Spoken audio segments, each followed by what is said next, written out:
Now drop it on me. I'm ready to release my weapons of peace. Yeah, yeah. All across the land, I know I can. Angelic Warriors, History of Women in Jazz.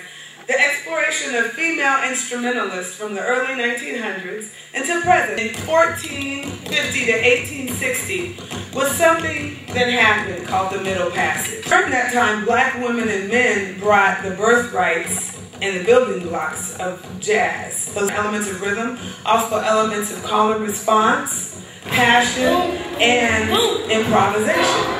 And these are, a couple of these things I've actually been sharing with a lot of the students this week. We did a lot of call and response. That actually originated in the slave yard. So by the turn of the century, black women had come out of a rich musical tradition, singing individually as a group. And now it brings us to the early 1920s during the Harlem Renaissance. Here's a picture of Ma Rainey. She's one of the first and most prolific blues singers of the time. She was noted as Mother of the Blues, and she really laid down the precedence for the traditional blues form. Moving on to another blues singer of the time, Miss Bessie Smith, who happened to be Ma Rainey's mentor. She was born, as you see, April 15th, 1894, and died in 1937. And she was noted as the Empress of Blues. So the third and the last blues singer I'd like to focus on is Mamie Smith. And she was actually the first black female, to make a recording of Crazy Blues.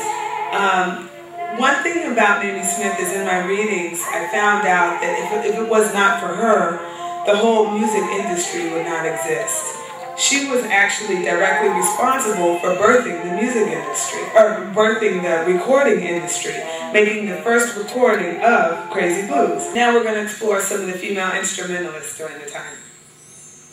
Lil Harden Armstrong. Has anyone heard of her? Okay, cool. Yeah, Lil Harden Armstrong, she's a pianist. And she's best known as Louis Armstrong's wife, of course. But she actually was primarily the main one that pioneered his career. She was one of the major pianists of the 1920s. Not only that, but she was a composer and a very prolific arranger and band leader. So now we move to the 1920s all-female groups.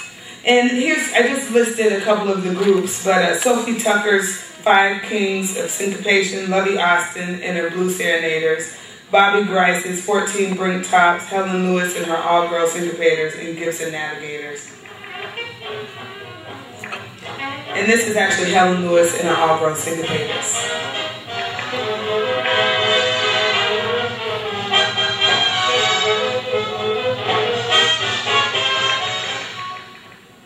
So now, we're in the 1930s, during the Great Depression. Women workers were fired from jobs, and they provided them for men. Female groups became more popular, and women participated as pianists in men's groups. Instrumentalists, they had a resurgence of all-female bands. Now, 1930s male bands with female leaders. Who's heard of Cab Calloway? Okay, of course. So this is actually Cab Calloway's sister, Blanche Calloway, and she was actually one of the first black women to lead an all-male band, an all-male orchestra. So this is her band right here. And this is Line of Jive.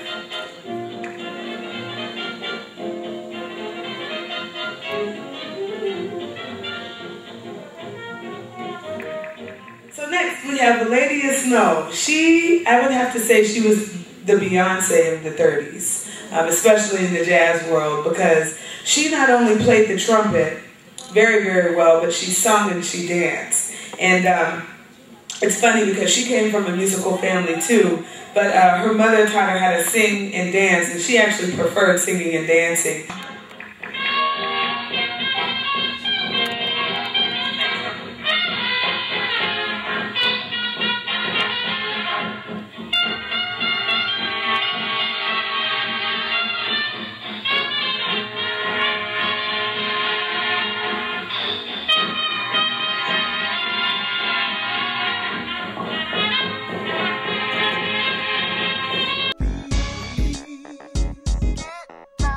now drop it on me. Now you can snap your fingers, still stomp your feet, and you can say, oh no, to these crazy streets. Cause we love to party, and that's okay. Cause Club TNT is on every Saturday. So invite your neighbors and your next of kin, and we gon' show the whole world if you just pitch in.